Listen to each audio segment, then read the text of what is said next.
Welcome back to the channel. Today we're doing a logic audit on the impossible. People look at the ancient Sanskrit texts and see fantasy. They see a boy with an elephant head, a monkey god leaping for the sun, and flying chariots, and they call it myth. But a MCT matrix complexity theory? You know, there are no metaphors, only compressed data. We are going to run these accounts through the MCT framework. We aren't looking for magic. We're looking for the biodigital engineering and aerospace logic of a previous high-complexity cycle. 1. The Ganesha Protocol, the bio-neural swap. Let's start with the head of Ganesha. The story: Parvati creates a guardian. Shiva, in a moment of cosmic friction, severs the head and replaces it with an elephant's. In the atheist narrative, this is a fairy tale. In MCT, this is a hardware migration. If consciousness is the software, the body is the peripheral. Shiva represents the system admin, the force that understands the underlying code. Replacing a human head with that of an elephant isn't about animals. It's about processing power. The elephant head, in the ancient logic, represents a massive increase in sensory bandwidth and memory storage. Think of it as a neural link upgrade, where the bioreceiver was swapped to handle a higher complexity of Ganapaya data. The ability to govern the ganas, the categories of information, is not a transplant. It's an interface expansion. 2. Hanuman, the kinetic energy variable. Then we have Hanuman, the monkey god who leaps for the sun, thinking it's a fruit. From an MCT perspective, Hanuman is the ultimate anomalous variable. He's described as Vijrang Bali, body of diamond or high-density carbon. When he leaps for the sun, we are seeing an account of a being bypassing the standard gravity constraints of the matrix. He doesn't fly like a bird. He manipulates mass and velocity. He is a master of the siddhis, specifically Anima and Mahima, the ability to change size. In MCT terms, he is modifying his own metadata within the simulation. If you can change your mass variable in the source code, gravity no longer applies to you. He isn't jumping. He's recalculating his position in the 3D grid. 3. Astras, the programmable frequency weapons. Now let's talk about the Astras, the Brahmastra, the Agnestra.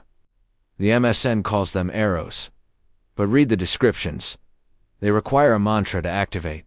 A mantra isn't a prayer. It's a code string. It's a specific frequency or voice command that unlocks the weapon's function.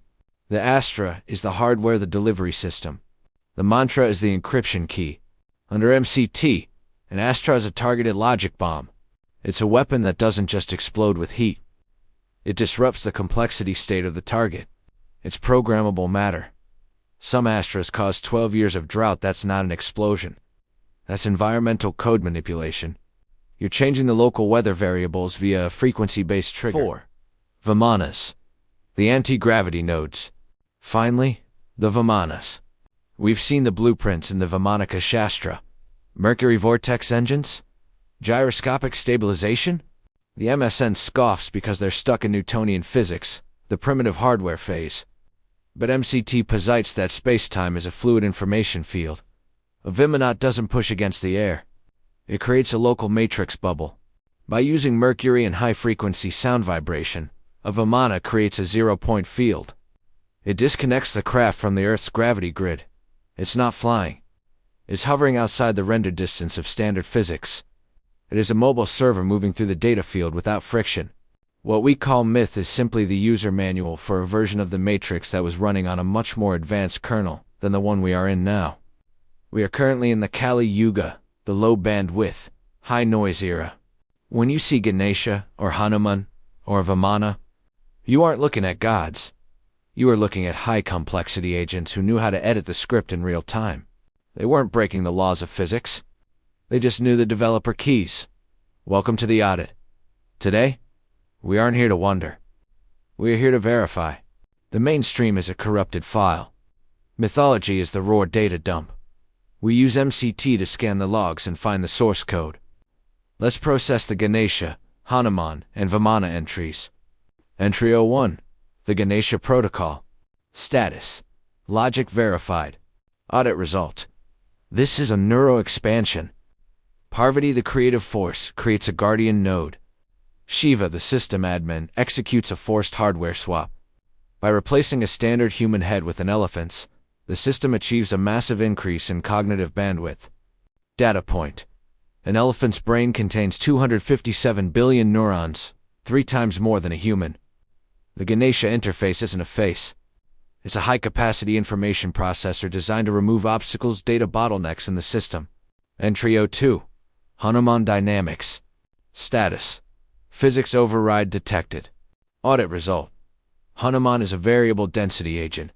In the MCT framework, the Vajra diamond body indicates a carbon-dense structure capable of resisting extreme thermal and kinetic stress.